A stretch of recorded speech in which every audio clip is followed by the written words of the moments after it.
rien à faire. Je commence à le croire.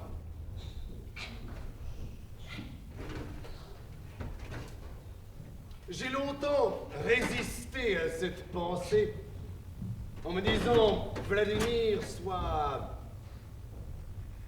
raisonnable. Et je reprenais le combat.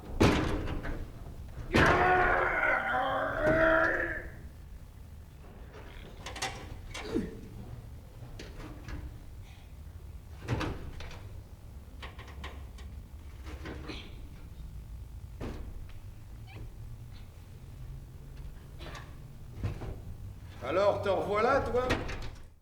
Godot, c'est pour moi qui dis, c'est une pièce éternelle. Donc c'est sûr qu'il en reste des choses dans mon travail actuel, mais c'est difficile à définir. Voilà, je pense, c'est tout. De cette belle aventure. Voilà. Godot, c'est vraiment Shakespeare, c'est vraiment actuel. On est dans Shakespeare, dans notre époque, avec une écriture improbable, où on est au bord des larmes, on est au bord du rire. C'est du boulevard avant la lettre, c'est tout, quoi. C'est merveilleux comme Middlepot, quoi. Cette histoire de Godot, il ne faut quand même pas essayer de trouver que Godot, ça veut dire Dieu en anglais. C'est la recherche simple de pouvoir exister avec rien. On l'a joué en jeune, moi j'ai le souvenir, c'était très violent, très amoureux l'un de l'autre et très violent. C'est vrai, à la limite de se taper dessus, pour de vrai. C'est vrai que pour moi, ce spectacle peut se jouer. La preuve, ce matin, nous avons fait quelques petites scènes, et ça se joue sans rien. Et l'idée géniale, c'est quand même toi qui l'as eue, Mireille, d'apporter de la glaise.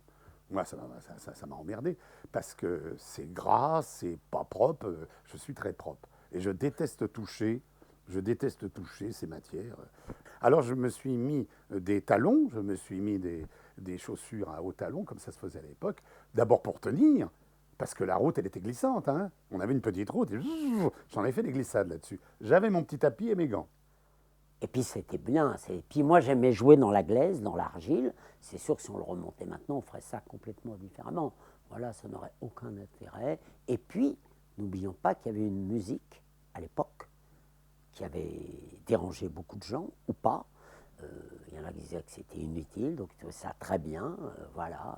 Il y avait eu d'abord Frankie et Goa avec des bruits très bizarres, des instruments bizarres, et après un contrebassiste. À la limite, je préférais ça, que la contrebasse, c'était plus fort, justement pour le moment des feuilles, des branches, tout ça. On aimait beaucoup ce passage avec Jean-Jacques. C'était assez beau ce qu'il faisait avec la contrebasse. Voilà. Des textes comme ça très forts restent dans la mémoire. Je n'ai pas vraiment eu besoin de réapprendre. Dès le début, j'ai longtemps résisté à cette pensée en me disant Vladimir, sois raisonnable. C'est fantastique à dire. C'est là que c'est une grande pièce. C'est comme une grande œuvre de Mozart ou de Beethoven, je ne sais pas qui. On pourrait comparer par rapport à un grand musicien, puisque tu aimes aussi beaucoup la musique ainsi que moi. Peut-être plus proche de Beethoven, voilà, que de Mozart, qui est quand même bon. La péniche, pour en revenir, ce que je trouve d'assez extraordinaire pour cette époque, c'est que personne n'y avait pensé. Voilà. Le théâtre, c'est du travail, et c'est vrai, quoi. Et là, à la péniche, on a bien bossé. Grâce à toi, je peux le dire. Mais la péniche est très importante pour moi, c'est un souvenir qui reste. Naïve Hirondelle de Dubillard, que tu avais très bien monté aussi. Cette péniche n'a que des anecdotes amusantes. Il y avait la chienne de la péniche qui venait manger tout, parce je mangeais des os de poulet, un peu de poulet, et dès qu'il y avait le salut, elle se réveillait, et dès que les gens partaient, elle fonçait dans mon tonneau, bouffer les os. Ça, je m'en souviens. Je vais être prétentieux, mais dans l'histoire du théâtre parisien, elle est quand même dans l'histoire du théâtre parisien. Parce que, là c'est au-delà de Godot, c'est la péniche. On faisait chacun son tour des permanences téléphoniques pour les gens qui téléphonaient pour louer des places. Et il y avait des gens qui appelaient « Je voudrais 2 places à l'orchestre, s'il vous plaît ». Nous avions ça. Mais madame, il n'y a pas d'orchestre. Et un jour, on a vu un très bon article dans le Nouvel Obs, si mes souvenirs sont bons, et on a vu les Visons arriver. Ah oui, c'était donc la gauche caviar qui arrivait. En gros, non, mais c'était quand même rigolo. Comme on jouait dans la gadoue, on était très provoque, donc c'était assez marrant. la première fois où tu as été voir pour avoir l'autorisation d'avoir une péniche théâtre, on t'a répondu, les services officiels du port ou de la ville de Paris, vous n'aurez pas les autorisations. Parce qu'on ne rentrait dans aucune loi officielle. On n'était pas un bateau-mouche, c'est-à-dire qui navigue avec du public, et on n'était pas une boîte de nuit ou un restaurant qui est une péniche ancrée, qui ne bouge pas. Nous, la péniche bougeait sans le public. Mais on recevait du public que le soir, quai de Valmy pour Godot, parce qu'on était là au départ. Voilà. Et le rêve était toujours de larguer les amarres, et évidemment qu'on parte avec le public. Mais comme il y avait un groupe électrogène, ce n'était pas possible avec le câble d'alimentation.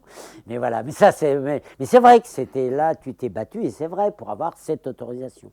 Moi, j'ai le souvenir de ça, qu'on t'avait répondu ça, vous n'aurez pas, et on les a eus. Bon, parce qu'on était hors norme, encore une fois, on était à part. Et donc, puis ça avait un côté, on en parlait, un petit côté chapiteau. C'est-à-dire que le spectacle était le même qu'on joue à Paris, quai de Valmy, ou à Havre, on a été, ou au Festival d'Avignon. C'est comme un chapiteau. Ça, c'était formidable, avec le quai qui changeait. Mais les gens, parce que des fois en tournée, les spectacles prennent des coups de buis, qu'on le veuille ou non, les spectacles sont moins bien.